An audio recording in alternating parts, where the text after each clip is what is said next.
Mushroom తీసుకుని దాని coating వేస్తామండి. దాని తర్వాత డీప్ ఫ్రైడ్ అనమాట, బయట క్రంచీగా వచ్చేట్టుగా.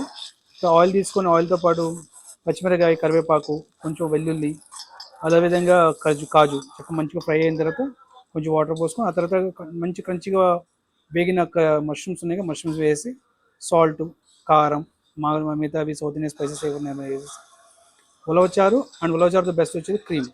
ఆ రెండు కలిపి ఇలా చక్కగా ముద్దగా వచ్చేది చూసుకోవాలి. ముద్దగా చూసి ఒకసారి స్పైసెస్ చెక్ చేసుకొని ఇంకా డిష్ అవుట్ చేసాం. చాలా సింపుల్ డిష్, ఉలవచారు కాజు మష్రూమ్ వేపుడు. మన వెజ్ మెన్యూలో, స్పెషల్ వెజ్ మెన్యూలో నుంచి తీసిన ఒక డిష్ అండి. గెస్ట్లు ఎవరికి సర్వ్ చేసినా వాళ్ళు చాలా చాలా చాలా ఎంజాయ్ చేస్తున్నారు. చక్కగా మష్రూమ్ అది ఫ్రై అయ్యి దానికి ఉన్న కోట్ చూసారు కదా, ఉలవచారు ఎంత జ్యూసీగా ఉంది. మనం చూస్తేనే అర్థమైపోతుంది ఎంత జ్యూసీగా ఉందో. వెరీ గుడ్ కాంబినేషన్ అండి, contemporary combination, very good combination, very nice dish, very యమ్మీ.